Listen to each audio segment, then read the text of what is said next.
On May 13, 2022, a brilliant 34-year-old scientist sent a text message that would haunt investigators for years to come. If you see any report that I killed myself, I most definitely did not.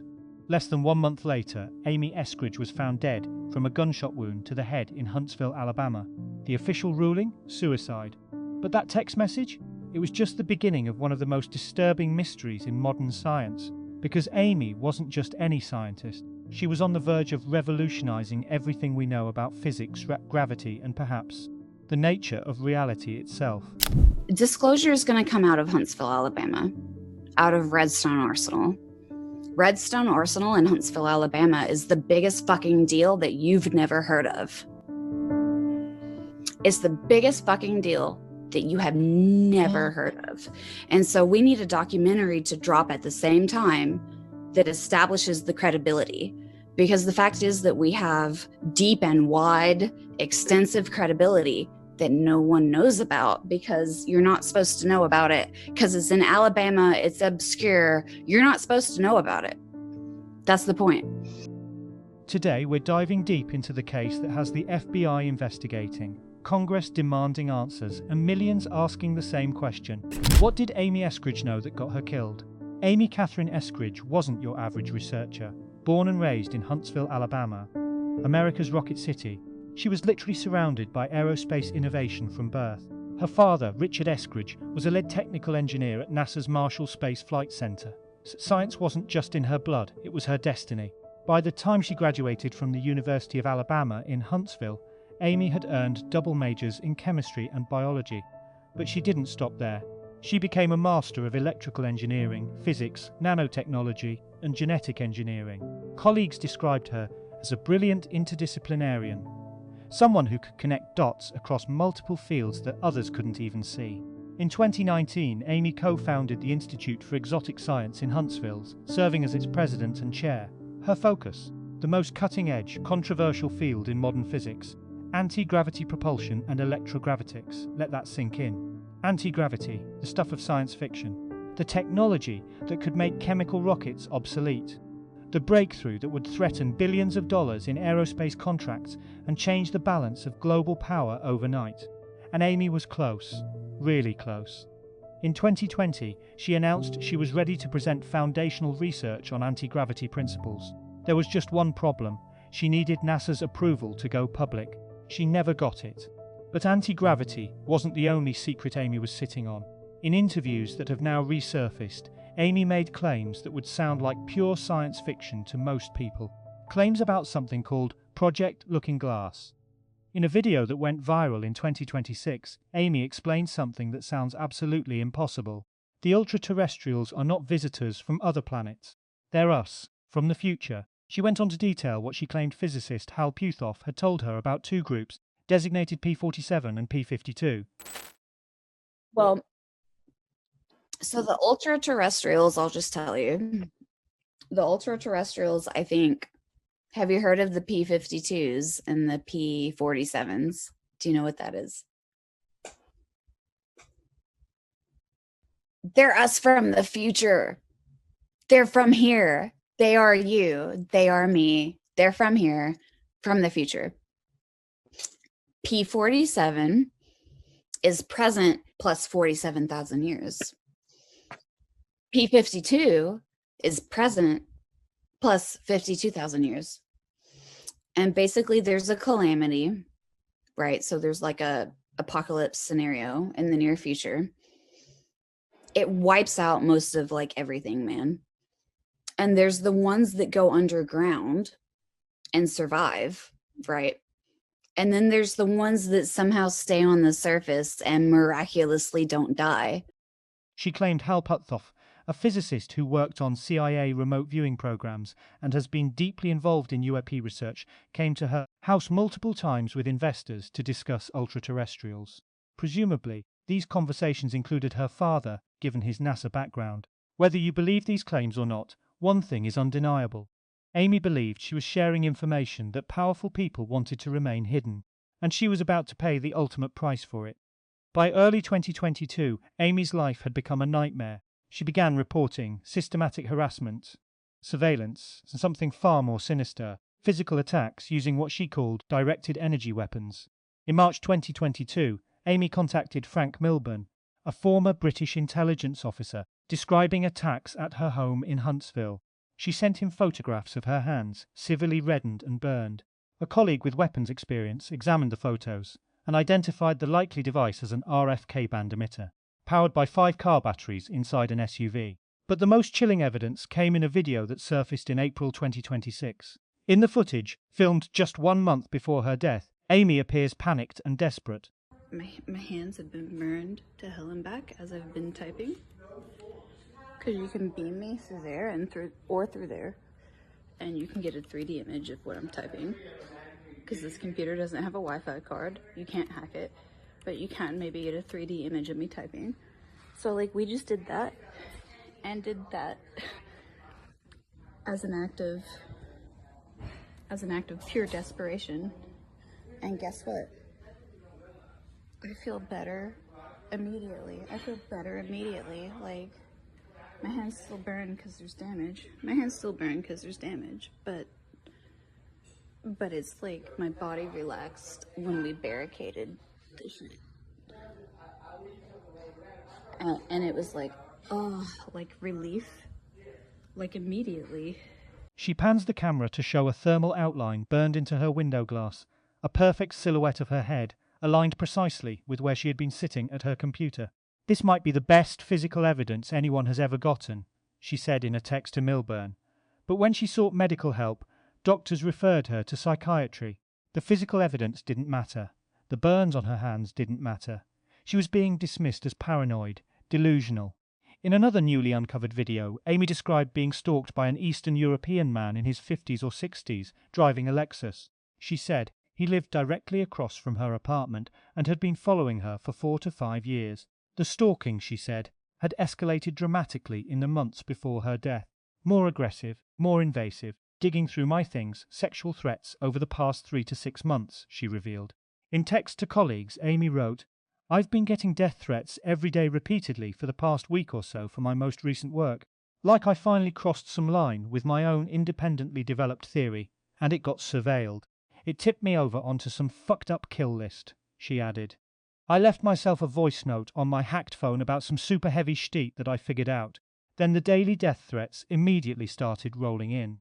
The most heinous death threats you can imagine." Amy consulted with colleagues, including Bill and the retired general she'd been working with. According to her texts, they both agreed that the threats are not coming from any government. If not the government, then who? Private contractors? Foreign adversaries? Corporate interests threatened by her technology. On May 13, 2022, just 29 days before her death, Amy Eskridge sent what would become one of the most haunting messages in modern conspiracy history. She sent it to multiple people, including Frank Milburn and her business partner Samuel Reed. The message was clear and deliberate. "If you see any report that I killed myself, I most definitely did not. If you see any report that I overdosed, I most definitely did not. If you see any report that I killed anyone else, I most definitely did not." She sent a similar warning to others. "If anything happens to me, suicide or an accident, it wasn't. It's suspicious. Treat it as such." Frank Milburn spoke with Amy just hours before she died on June 11, 2022. He said there was nothing unusual in her tone. She wasn't despondent, she wasn't saying goodbye. She was planning for the future, and then she was gone. Years later, in 2024, one of the most important voices in UFO disclosure broke his silence about Amy Eskridge. Luis Lou Elizondo, former head of the Pentagon's Advanced Aerospace Threat Identification Program, spoke publicly about meeting her. "Regarding Amy Eskridge, I had the privilege of meeting her back in Huntsville, Alabama, back in 2019, Elizondo stated. Her and her father had been working on a project. Apparently that involved anti-gravitics.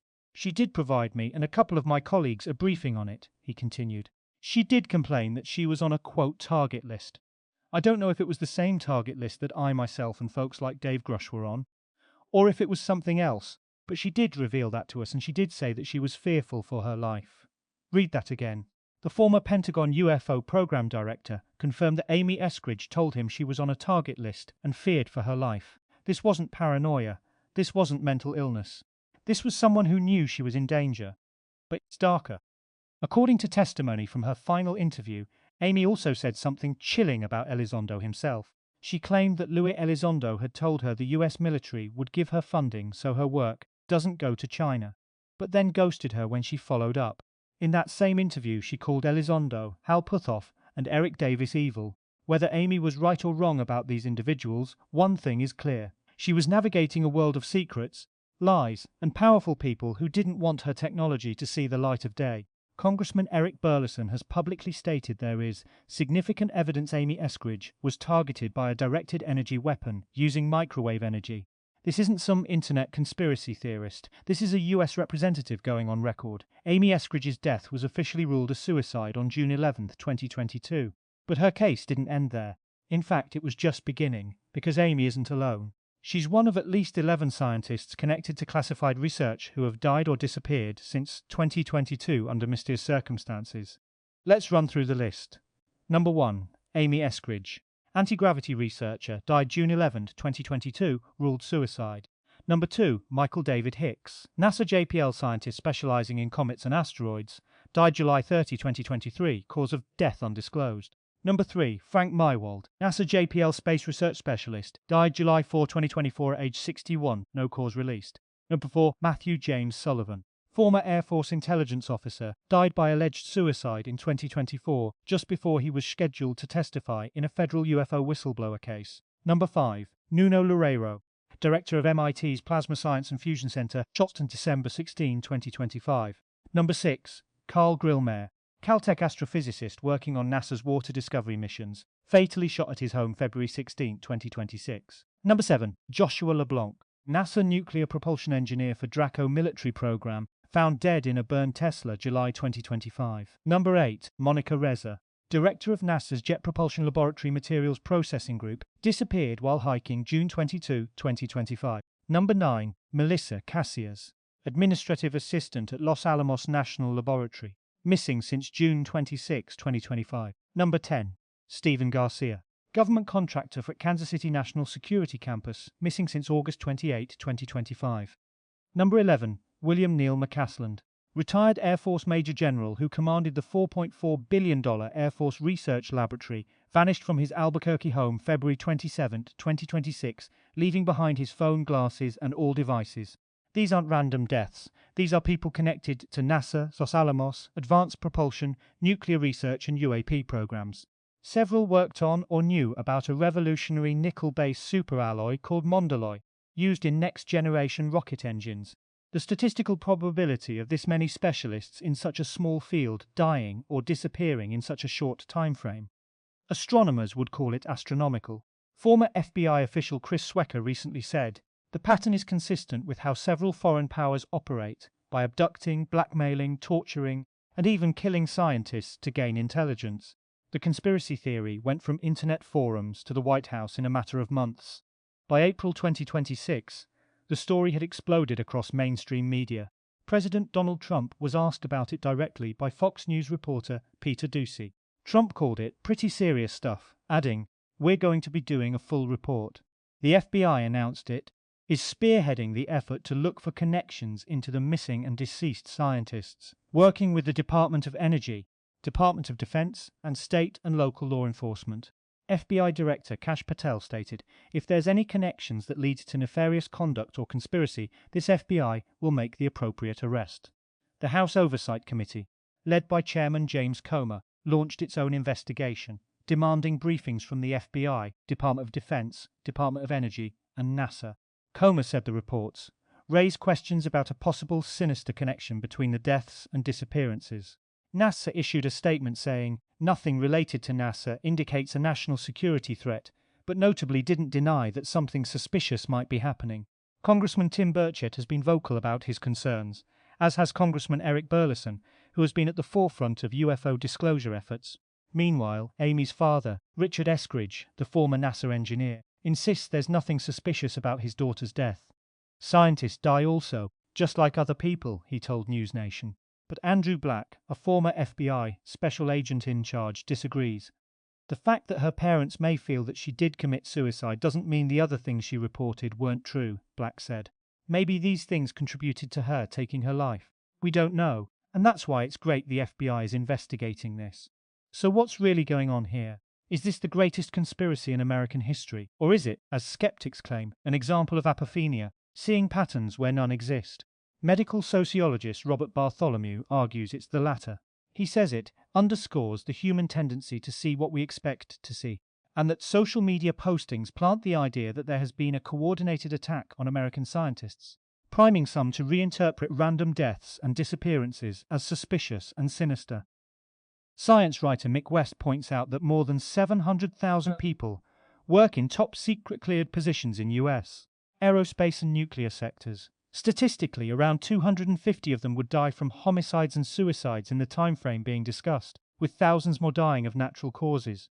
But here's what the skeptics can't explain away: Amy's explicit warnings that she would not kill herself. Video and photographic evidence of directed energy weapon burns. Lou Elizondo confirming she was on a target list. Congressman Burleson stating there is significant evidence of directed energy weapon targeting. The concentration of deaths among specialists in exotic propulsion, material science, and UAP-related fields. Amy's claims about Project Looking Glass and ultra-terrestrials. Claims that align with other whistleblower testimony. In her final interview before she died, Amy said something prophetic. "I started the institute to be public, to disclose anti-gravity for protection from being murdered." She believed that going public would save her. She was wrong. Ross Coulthart, an investigative journalist who has covered UAP phenomena extensively, reviewed Amy's case in October 2025 after examining her photos and emails. He said, "I spoke to Amy Eskridge. The implication is clear. This wasn't paranoia. This wasn't mental illness. This was real. Amy Eskridge wanted to give humanity the stars. She wanted free energy, revolutionary propulsion, a future beyond chemical rockets. But in a city filled with Lockheed Martin and Boeing facilities, in a world where aerospace contracts are worth trillions of dollars, that dream made her a target." On June 11, 2022, Amy Catherine Eskridge died at age 34. The official cause of death: suicide by self-inflicted gunshot wound. Her body was cremated quickly. No public autopsy report was released. But her warnings remain. Her videos remain. Her burned hands, her thermal silhouette on the window glass, her text messages saying, "I most definitely did not kill myself." All of it remains. 11 scientists, 11 names on a list that keeps growing. A federal investigation that may or may not uncover the truth. And somewhere, locked away in classified vaults or destroyed to protect billion-dollar interests, the secrets Amy died for. She believed she was waking up the human race. She believed time travelers from our future were trying to warn us about a coming catastrophe. She believed anti-gravity technology could set humanity free. Whether or not you believe her claims, one thing is undeniable. Amy Eskridge died trying to tell us something, and powerful people wanted her silenced. Rest in peace, Amy Eskridge. Your sacrifice will not be forgotten. The question now is, will we listen?